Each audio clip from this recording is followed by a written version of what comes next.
한국교회 목회자의 영성 회복을 위해 미국에서 영향력 있는 목회자로 주목받고 있는 짐 신발라 목사가 내한에 메시지를 전했습니다. IS로부터 참수당했던 21명의 이집트 콥트교 순교자들의 신앙을 다룬 책이 한국어로 번역돼 출간됐습니다.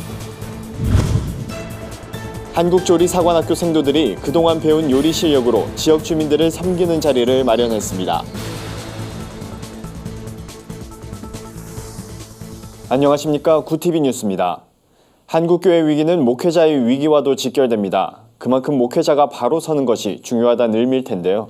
미국의 영향력 있는 목회자 중 한 사람으로 알려진 짐 신발라 목사가 내한해 목회자의 영성 회복을 주제로 메시지를 전했습니다. 진은희 기자가 보도합니다. 뉴욕의 빈민가에서 목회를 시작해 미국의 10대 교회 중 하나로 성장시킨 짐 신발라 목사가 한국을 찾았습니다. 여의도 순복음교회에서 열린 이번 컨퍼런스에는 약 2,000명의 목회자들이 참석했습니다. 하나님의 부르심이란 주제로 시작된 첫 강의에는 목회자의 영성에 있어서 가장 중요한 것은 하나님과의 깊고 친밀한 교제의 회복이라고 말했습니다. 목회자의 자리는 우리가 선택한 것이 아니라 예수님이 우리를 선택하신 것이라며 하나님의 부르심의 목적은 교제임을 밝혔습니다. 구체적으로 단순히 설교를 하기 위해서 성경을 읽으면 안 된다면서 말씀 묵상과 기도, 찬양 등 모든 신앙생활이 하나님과의 교제를 우선순위에 두고 이루어져야 함을 강조했습니다. 이러한 교제를 통해 목회자의 영성이 회복될 때 교회의 건강성을 담보할 수 있다는 것이 짐 신발라 목사의 견해입니다. He was talking about something beyond relationship. He's talking about fellowship. 그것은 관계가 아니라 교제를 말씀하시는 겁니다. About communion with God. Relationship is different than fellowship. 이와 함께 짐 신발라 목사는 목회자들이 성령에 집중할 것을 전했습니다.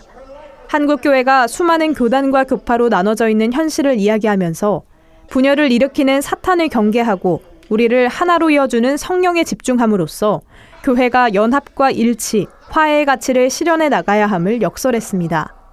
강의 후에는 참석자들이 모두 강단에 나와 기도하는 시간이 마련됐습니다.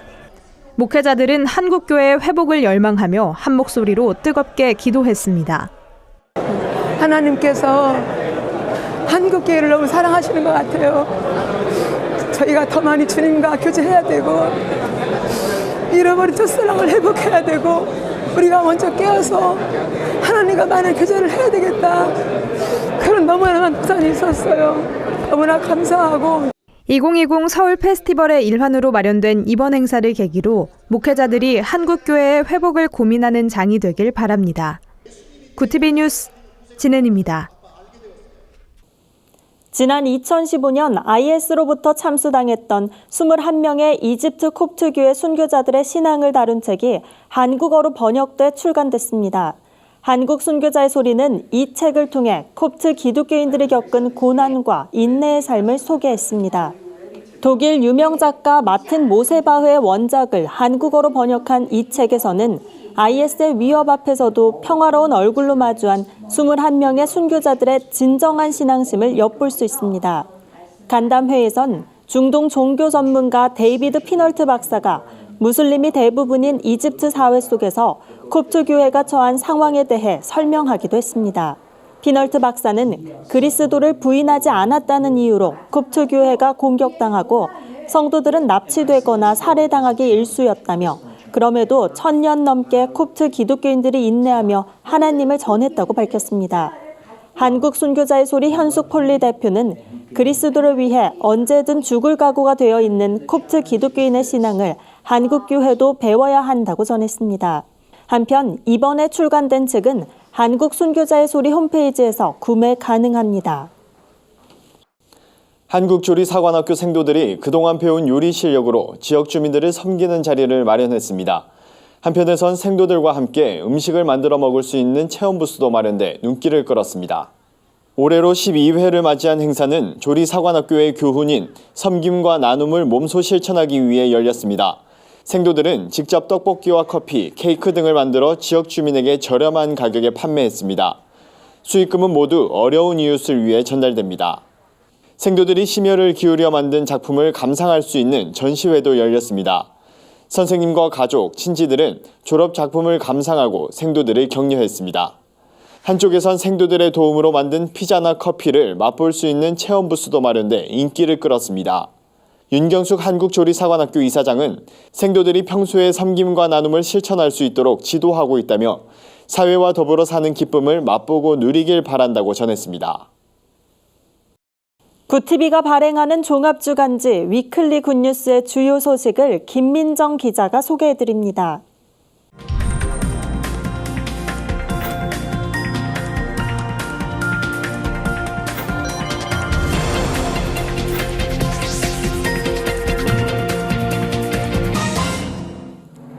이번 주 주요 뉴스 브리핑입니다. 정부가 추진하는 검찰개혁 방안이 확정된 가운데 구체적인 처리 방안과 시기에 관심이 쏠리고 있습니다. 정부는 검찰개혁 실현에 박차를 가하겠다는 입장인데 여야 간 협상에 난항이 예상됩니다. 일본 제품 불매운동이 석 달 넘게 이어지고 있습니다. 예상보다 일본의 피해가 상당한 것으로 드러났습니다. 분야별로 자세한 현황 짚어봤습니다.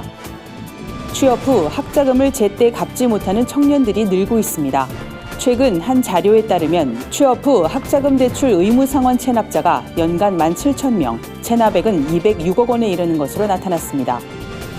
잇따른 흉악범죄로 사형제 찬반 논쟁이 뜨겁습니다. 이번에 국회에선 사형제 폐지 특별 법안이 발의됐는데 해묵은 논란이 끝을 맺을 수 있을지 관심이 모아집니다.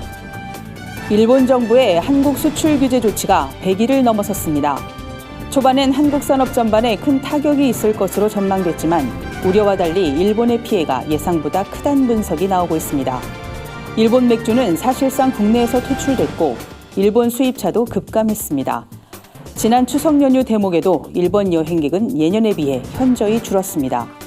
일각에서 일본 제품 구매 움직임이 재개되곤 있지만 전문가들은 국민들의 자발적인 동참으로 이어지고 있는 불매운동이 쉽게 끝나지 않을 것으로 내다보고 있습니다. 때문에 한일 갈등이 장기화할 경우 국내 경기에 끼칠 영향을 대비해야 한다는 지적도 나옵니다. 대한민국 청년들의 발목을 잡는 두 가지, 바로 취업난과 학자금 체납입니다. 특히 학자금을 제때 갚지 못해 체납을 하는 사례가 늘고 있는데요. 최근 국세청 국정감사에서 발표된 자료에 따르면 취업 후 학자금 대출 의무 상환 체납자가 연간 17,000명, 체납액은 206억 원에 이르는 것으로 나타났습니다. 전문가들은 상환 기준 소득은 너무 낮고 학자금 대출 이자율과 연체 가산금 비율은 너무 높다는 점을 문제로 지적합니다. 청년들의 취업이나 창업이 불안정한 상황에서 더 이상의 체납자가 발생하지 않도록 정부의 현실적인 대안이 필요해 보입니다. 최근 흉악범죄가 잇따르면서 사형제 찬반 논란이 재점화되고 있습니다. 역대 최악의 장기 미제로 남아있던 화성 연쇄살인 사건의 용의자가 특정되면서 논쟁이 뜨거워지는 분위기인데요. 사형제 존치를 찬성하는 쪽에선 피해자의 인권을 유린한 범죄자의 인권을 존중할 필요가 있느냐는 입장이고 반대하는 측에선 개인의 생명권을 국가가 빼앗아선 안 된다는 입장입니다. 오판의 가능성과 범죄 예방 효과가 미미하다는 점도 반대 이유 중 하나입니다. 최근 국회에선 사형제도 폐지 특별 법안이 발의됐는데요. 어떤 결과로 이어질지 관심이 모아집니다. 최근 한 여성 연예인의 갑작스런 죽음이 알려지면서 온라인상의 악성 댓글에 대한 분노의 목소리가 높습니다. 익명성을 담보로 한 악성 댓글은 당하는 사람에겐 견디기 힘든 폭력입니다. 표현의 자유도 아닌 범죄일 뿐입니다. 실제로 사이버 명예훼손과 모욕 범죄는 갈수록 늘어나는 추세입니다. 특단의 대책이 필요해 보입니다. 지금까지 위클리 뉴스 브리핑이었습니다. 오늘의 사회 이슈를 박은결 기자가 종합해드립니다. 오늘의 이슈 포커스입니다. 월드컵 축구 대표팀의 평양 원정 경기 방송이 결국 녹화 중계마저 무산됐습니다. KBS는 17일 이날 오후 5시 방송 예정이었던 2022년 카타르 월드컵 아시아 지역 2차 예선 3차전 남북한 간 경기의 녹화 중계를 취소한다고 밝혔습니다. 앞서 지상파들은 영상이 DVD 형태로 선수단을 통해 들어오는 대로 분량이나 그림 상태 등을 확인한 뒤 방송하겠다고 예고한 바 있습니다. 이와 관련해 대한축구협회 관계자는 화질뿐만 아니라 해당 경기 영상의 사용 권한도 확인되지 않아 그 부분을 명확히 할 필요가 있다면서 일단 영상을 언론에 배포하지 않기로 했다고 덧붙였습니다. 아베 신조 일본 총리가 다음 주 일본을 방문할 이낙연 한국 국무총리와 24일 회담할 의향을 굳혔다고 도쿄신문이 보도했습니다. 산케이신문도 복수의 한일 양국 정부 관계자를 인용해 아베 총리가 24일 이 총리와 개별 회담을 하는 방향으로 최종 조율 중이라고 전했습니다.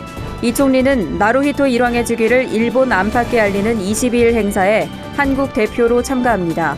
23일에는 아베 총리가 각국 대표를 초청해 개최하는 만찬에 참석할 예정입니다. 삼성의 브랜드 가치가 600억 달러를 넘어서며 세계 6위를 차지했습니다. 현대차와 기아차도 글로벌 100대 브랜드에 나란히 이름을 올렸습니다. 글로벌 브랜드 컨설팅 전문 업체 인터브랜드가 17일 발표한 2019년 베스트 글로벌 브랜드 보고서에 따르면 삼성의 올해 브랜드 가치는 약 72조로 사상 최고치를 기록했습니다. 아시아 국가의 브랜드 가운데서는 일본 도요타를 제치고 선두를 차지했습니다. 100위 내에 든 한국 브랜드는 총 3곳으로 현대차가 36위를, 기아차가 78위를 차지했습니다. 브랜드 가치 1위는 애플이었고 구글이 그 뒤를 이었습니다. 구티비 뉴스 박은결입니다. 글로벌 선교 방송단과 함께하는 교계 소식 전해드립니다. 서울역 통일광장기도의 8주년 기념예배가 오는 21일 서울역 광장에서 개최됩니다. 이번 기념예배에선 복음을 듣지 못한 채 죽어가는 북한 동포들의 신앙의 자유를 위해 남한 국적 선교사 6명의 조속한 석방을 위해 기도할 예정입니다. 통일광장기도회는 한국 CCC 설립자 김중곤 목사의 당부로 시작됐으며 에스더 기도운동과 통일소망선교회, 북한정의연대, 서울기독청년연합회 등 기독단체와 교회들이 섬기고 있습니다. 대한예수교 장로회 합동총회가 제104회기 소광석 부총회장 취임 감사 예배를 세해된 교회에서 진행했습니다. 이날 예배엔 서기행 전 총회장을 비롯해 이건영 목사, 배광식 목사, 오정호 목사 등 교단 인사들이 격려사와 축사, 특별 기도자로 참석했습니다. 소 부총회장은 교단을 화합하고 바른 방향으로 세워가는 디딤돌이 되도록 최선을 다하겠다고 인사말을 전했습니다. 세계 CEO 전문인 선교회가 2019 자랑스러운 전문인 선교 대상 수상자를 발표했습니다.